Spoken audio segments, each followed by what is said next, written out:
Remember, there's some pretty important information here in the disclaimer. You might want to give the video a quick pause and read it. Oh, hey everybody, it's me, Sonic! Sonic the Hedgehog! Just here to remind you that if you haven't already, make sure to hit that like button.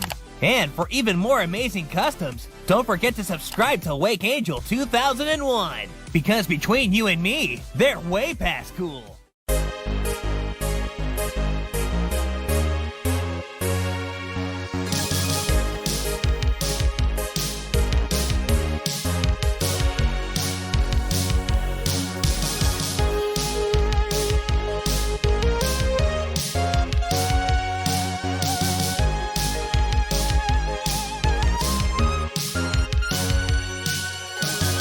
Hello out there, this is Wake Angel 2001 coming at you with a video of a figure that I finished several days ago, but my schedule has been too hectic to actually do this editing.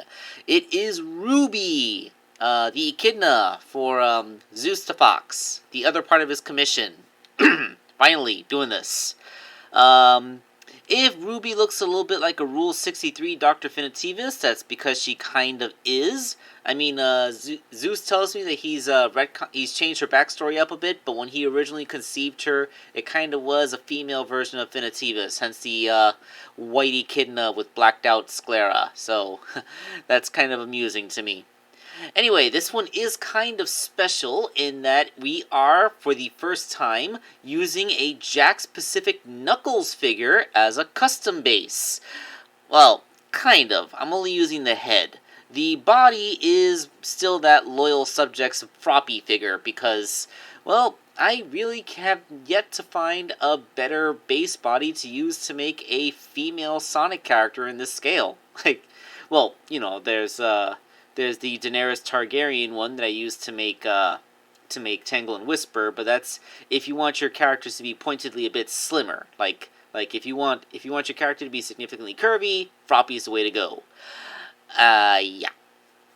So, modifications to the arms were a little bit creative. I had to sand away and cut off the glove cuff that she has on her right hand and sculpt up the one on the left hand to look like that ring bracelet she has. And just put a little bit of craft foam to be those bracers on the bicep parts of her arms. And the legs, well, yeah, then everything was painted up. Before I get to the legs, I painted everything, and this one actually uses Froppy's original hands. Since Ruby isn't wearing any gloves, and she has relatively dainty hands, the Froppy hands actually kind of work for this one. I mean, they're smaller than the typical Sonic figures, but they are bigger than most Loyal Subjects characters because Froppy canonically has rather large hands because of her quirk. So, yeah, this kind of works for ungloved female characters, just about. Okay, now the legs. I used a modified printout of Silver's shoes, basically cut off at the point where the legs would then be tall enough without being too tall or too short, and stuck on so that the ankle articulation still works. A little bit of a hand-sculpted knee pad thing going on. And then everything is painted in place. It just so happens that Froppy's little froggy thigh highs actually line up pretty well with the lines of Ruby's little tights with the red unitard thing that she has going on. Although, like, that's not really a unitard because it's a two-piece. I do not know what you would call that. Like, what is it when you put like a two-piece bikini on top of yoga pants? Is that a thing? Like, I feel like that's a look, but I don't know what to call it. Anyway, those are the figure's legs. Torso modifications are similar to what I would do to for a Rouge de Bat. Sculpt up the bust a little bit and smooth out the cleavage. And then once all that is well and good, accoutrements for the outfit, mostly the seam that goes along where her clothing line. And then on her lower torso, I just sculpted the tail, and that little thing on her belt buckle gave her a little bit more of a rounded rear, as I don't know, like the action vinyl is like all chibi style, so it doesn't really capture Froppy's look. You know, I'm wondering, like, I've yet to see a proper Froppy action figure, and I'm wondering how they're gonna build that figure, because like, I would be really disappointed if we got a Froppy action figure and she wasn't able to, like, bring her legs all the way up to sit like a frog, because that's kind of an iconic thing that she does in the show, like, all the time. Like, I'll forgive it for the action vinyl because it's already, like, supposed to be a semi-limited articulated figure, but, like, for a proper action figure I'm paying full price for, I really hope that they figure out how to make her hips so that she's super flexible there for entirely frog pose related reasons. Wait, it you know what I mean. I hope you know what I mean. Oh dear God, what if you don't know what I mean? Oh dear.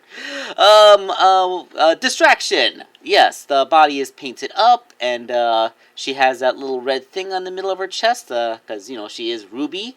Although I have no idea if that's actually what she's named for.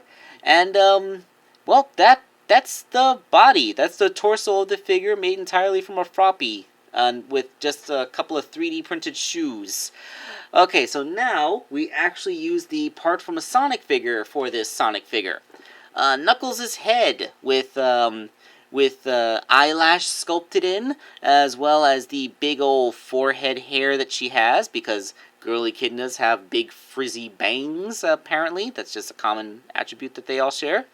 And the thing that makes her somewhat unique is that she has, like, extra dread ponytails. Like, I've never seen an official character with these. Well, actually, no. I think some of the characters from... I think I saw some echidnas from the Archie comic and, like, the Knuckles comic that had some of their dreads tied back like this. Anyway, she has one of those. She has dread ponytails. And then everything was painted, and I think I spent 2 days alone just painting the head, because, like, it's white, and, like, Knuckles' intense red does not like to be hidden by white, so it took several coats.